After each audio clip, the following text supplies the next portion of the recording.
ingin bertanya, Pak. Saya dari Muara Enim, Palembang. Namanya disebutkan Bapak. Nama saya Sapai. Nama saya Sapai, alamat Palembang Muara Enim, Kabupaten Pali, pecahan juga. Saya mulai nonton acara ini mulai awal 2016 sampai akhir. Tiap minggu kami buka terus kami tonton terus. Jadi niat nanti kami yang akan berangkat ke sini ngikut ajian ini. Karena kami senang ajian di sini, pengajian dari sumbernya Al-Quran dan Sunnah. Jadi kami ingin belajar memanfaatkan umur yang masih ada ini, Pak. Karena umur 50-an hampir 60. Jadi kami nak taat dengan ada ajaran yang ada tuntunan. Selama ini saya taklid. Jadi yang saya mau tanyakan, Pak, pertama bagaimana cara kita bersyukur? Karena bersyukur itu sangat dianjurkan dalam Al-Quran surat Ibrahim ayat 7. La in sakartum lazidanakum wa in kafartum inna azabi lasadid. Nah, jadi bersyukur itu setiap kalau di daerah kami ini bersyukur itu kapan sudah bikin rumah kan, kapan apa beli kendaraan, apa punya cucu, apa punya anak, bersyukur itu bagaimana yang saya tanyakan di sini. Nah, yang kedua, saya ini Pak Ustadz punya anak perempuan lah tiga kali nikah, 2 kali cerai. Jadi sekarang ini masih tidak cerai. Jadi bagaimana lah caranya? Cara apa ya? Cerai sekali lagi? Nah, yang tanyakan cara apa? Dia tuh pertama nikah kan ya, sudah nikah cerai, itu nikah lagi dengan suami itulah cerai lagi. Nah ini sudah nikah lagi. Bagaimana kalau dia cerai sekali lagi, cukup 3 kali? Nah itu saya tanyakan. Ya, apa lagi? Yang kedua itu, yang ketiga Pak, mengenai tema kita hari ini soal utang piutang. Bagaimana kalau kita meninggal masih ada utang yang belum disaur, tapi masih banyak orang yang terhutang kepada kita, dari kita hutang pada bos kita. Karena kami punya bawahan juga kan, punya anak buah yang ngurus kebun itu, yang nyadap karet kebun. Jadi bagaimana lah hukum di akhirat kalau saya meninggal, hutang itu masih ada yang belum disaur. Oleh saya sendiri belum sempat kan nyaurnya, tapi lebih banyak hutang orang kepada kita dari kita hutang kepada bos kita. Nah itulah kira-kira yang semua Ustaz tanyakan.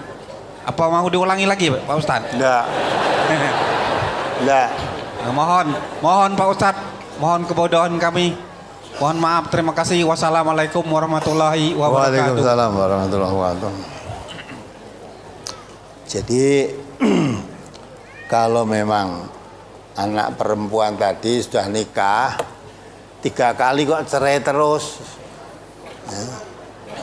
ya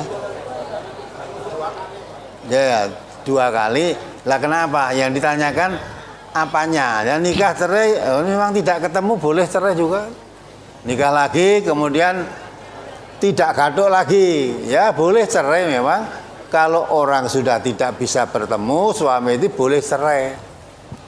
Ya, lah kalau memang sudah 2 kali nikah kok cerai lagi, nikah lagi, cerai lagi, ya nikah lagi kalau memang butuh suami.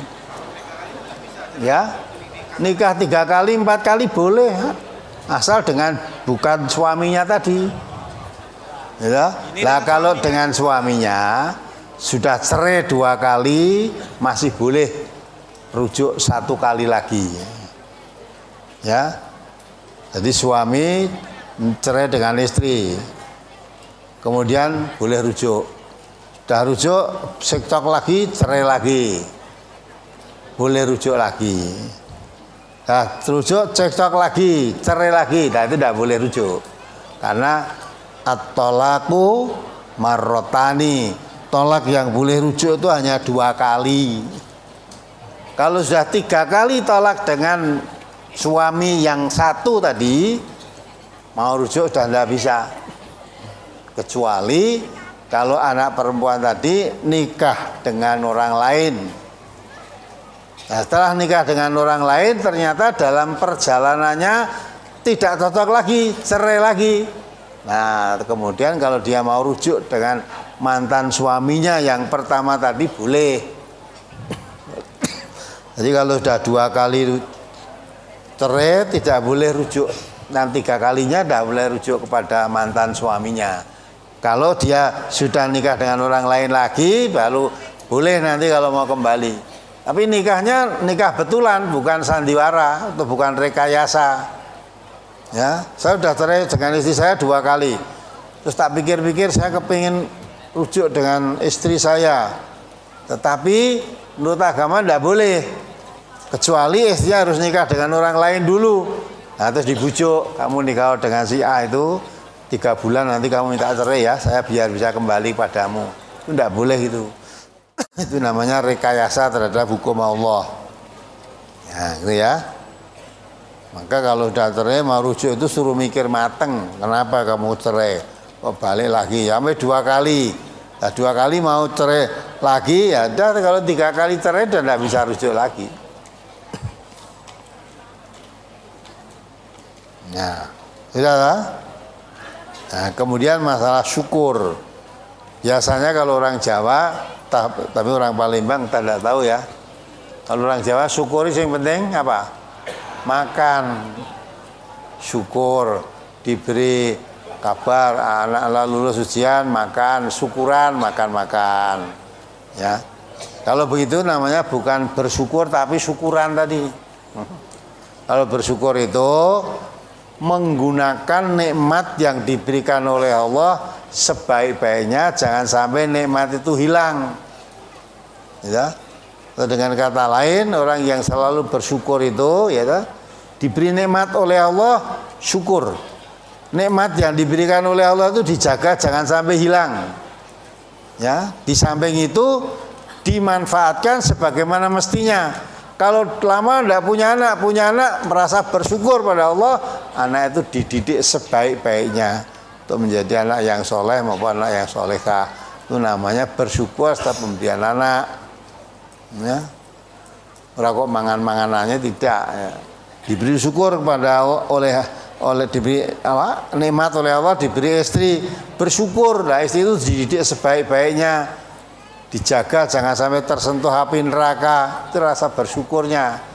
Bukan dijarke saja, tidak dididik, tidak diarah karena suami itu sebagai pemimpin. Nah, si istri juga begitu, diberi suami oleh Allah, bersyukur punya suami.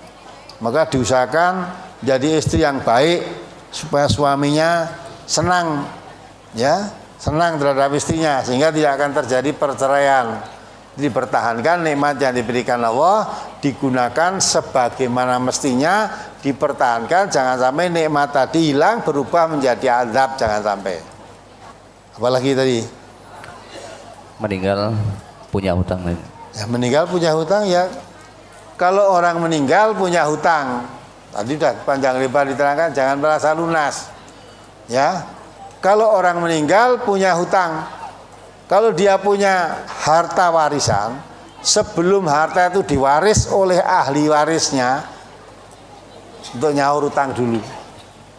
Ya, hutangnya bereskan semua. Kalau hutang sudah dibereskan untuk nyaur hutang masih ada kelebihan, lah yang diwaris kelebihannya itu tadi. Tapi kalau ternyata tidak ada kelebihan, ya sudah, jangan mengharap-harapkan warisan. Warisannya malah hutang itu tadi. Kalau anak berbakti pada orang tuanya, ya orang tuanya mati punya hutang belum terbayar, lah anaknya berusaha membayar, tanggung jawab atas pinjaman orang tuanya tadi. Lah saya punya hutang, ya dah, belum bisa nyaur. Kemudian mati umpamanya ya. Saya hutang belum bisa nyaur, tapi saya ngutang kepada orang lain lebih banyak daripada hutang saya, tapi dengan orang lain. Ya. Nah, maka itu hutangmu ya harus dibayar, orang lain yang berhutang kepadamu ya bayar sama. Nah, setelah dibayar orang kok terus otomatis sah. Saya hutang pada si A 2 juta, tapi uang saya diutang si A, si B, si C dan sebagainya, tak hitung-hitung 5 juta lebih. Berarti wis ora nyaur wis sah, bukan. Utangnya beda-beda itu ya. Utangmu kepada si A ya harus dibayar. Orang lain yang utang kepadamu dia kewajiban bayar.